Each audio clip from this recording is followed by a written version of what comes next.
Αν προχωρήσουμε και έρθετε σε μια επαφή με τον Υπουργό τώρα και εισακουστούν τα αιτήματά σας, να μας πείτε ποιες θα είναι ακριβώς οι αλλαγές που θα επιφέρουν στην καθημερινή σας εργασία. Ασφαλώς, ναι. Οι αλλαγές ποιες θα είναι? Καταρχάς θα μπορέσουμε να κάνουμε πιο εύκολα το έργο μας. Και απέναντι στο πολίτη θα μας ξέρει τι είμαστε, γιατί τώρα αυτή τη στιγμή ορισμένοι δεν φοράνε στολές, δεν φοράνε οπλισμό. Δεν έχουν υπηρεσιακά δελτία ταυτότητας, τα οποία το βγάζει ο κάθε φορέας σύμφωνα με τον νόμο του Υπουργείου Προστασίας του Πολίτη. Ορισμένοι σου λένε τι είσαι εσύ, για ποιο λόγο με ελέγχεις. Δεν υπάρχει αναγνωρισιμότητα. Δεν υπάρχει αναγνωρισιμότητα.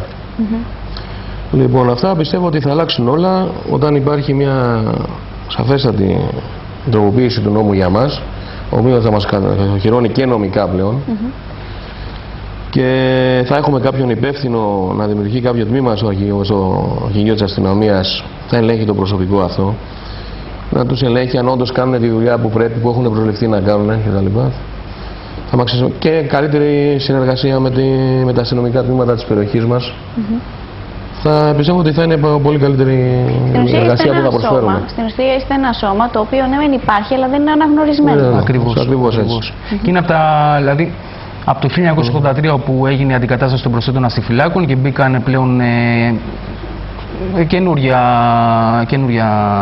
καινούργιο προσωπικό πια στις υπηρεσίες. Ενώ οι πρόσθετοι παλαιότερα οι αστιφύλακες ήταν αναγνωρισμένοι κτλ. Από το 1983 και μετά πλέον υπήρχε μια συνεχής μια ατονία, δηλαδή από την πλευρά των εκάστοτε υπουργών, δεν το προχωρούσαν το θέμα, δεν το κοιτούσαν, δεν ασχολιόταν με το προσωπικό. Από εκεί και πέρα, από το 1983 και μετά, σίγουρα πολλοί έχουν βγει και πλέον και σε συντάξεις από την πλευρά τη δικιά μας. Και ορισμένοι έχουν κάνει υπηρεσίες, τους απασχολούν σε άλλες τομείς και τους έχουν μετατάξει παράνομα. Έχουμε με τη διαδικασία τώρα των τελευταίων μετατάξεων υποχρεωτικών. Όχι τώρα τελευταία, και παλαιότερα. Τα όρια ηλικίας συνταξιοδότησης στα δικά σας είναι ίδια με αυτά των αστυνομικών υπαλλήλων? Όχι, ακολουθούμε το υπόλοιπων δημοσίων υπαλλήλων. Όσον αφορά το κομμάτι. Την ίδια στιγμή που ανήκετε στο πολιτικό προσωπικό, έχετε τα διαφορετικά μάλιστα.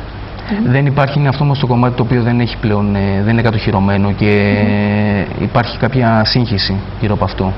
Ναι, εμένα έχει εξεδώσει αυτή την απόφαση που σας είπα προηγουμένως ο ΑΣΕΠ, αλλά δεν υπάρχει από το Υπουργείο αυτό που ζητούσαμε εμείς. Δηλαδή, να ξαναπούμε ότι είναι από το 1996 αυτή η απόφαση. Από το 1996, ναι, σίγουρα, και ο θεσμός από το 1983 όπως είπαμε προηγουμένως, και όλα αυτά τα χρόνια δεν υπάρχει κάποια συγκεκριμένη, δηλαδή,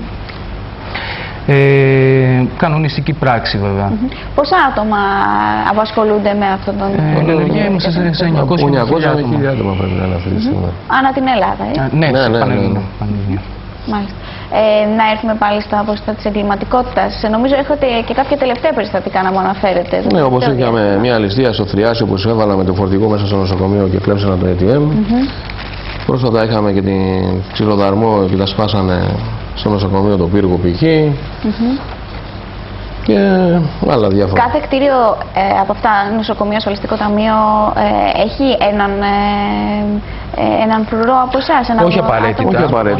Όχι απαραίτητα. Για παράδειγμα, στο ΙΚΑ που υπηρετώ εγώ είναι στα 150 άτομα. Τράπεζα της Ελλάδος είναι στους 251. Ο συνάδελφος είναι μόνος του βέβαια. Εγώ δουλεύω μόνος μου. Εσείς είστε?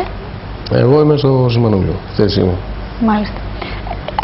Ήθελα να καταλήξω στο αν είναι απαραίτητα κι άλλα άτομα.